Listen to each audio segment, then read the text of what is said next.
Yan, Manga is live. Ayan. Ooh.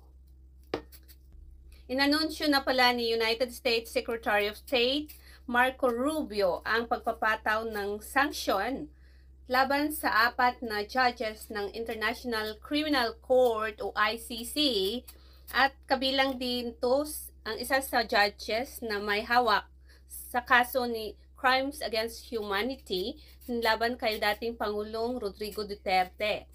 Partikular na si Rain Adeline Sophie Alapini Cansu.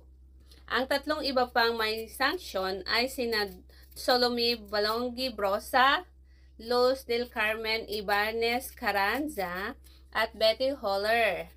Ayon kay Marco Rubio, U.S. Secretary of State, pinato ang sanksyon ng Estados Unidos dahil sa direkteng may kaugnayan umano ang individual na ito sa mga hakbang ng ICC para makapagpasagawa ng investigasyon, aresto, detention sa mga mamamayan ng Estados Unidos or Israel na walang pahintulot ng dalawang bansa.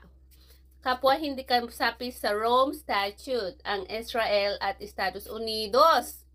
Ginawa ang hakbang kasunod ng ICC arrest warrant laban kay Israeli Prime Minister Benjamin Netanyahu.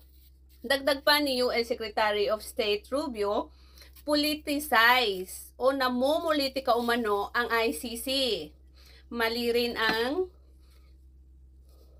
ang pahayag nitong may lubos na kapangyarihan para makapagpagawa ng investigasyon at i-prosecute ang mamamayan ng Estados Unidos at mga kaalyado nito. Pag-abuso umano nito sa kapangyarihan at panghihimasok sa sovereignty at national security ng Amerika.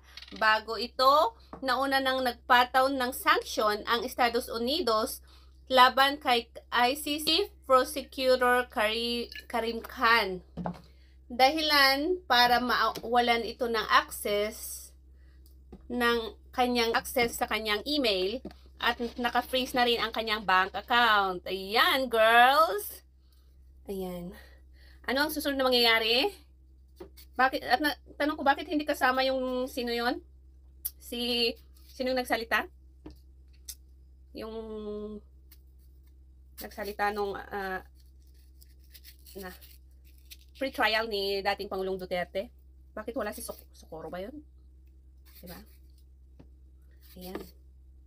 Mango is life. Mango is life. Hindi ko alam bakit may mga puti-puti tong mangga na to. Ayan.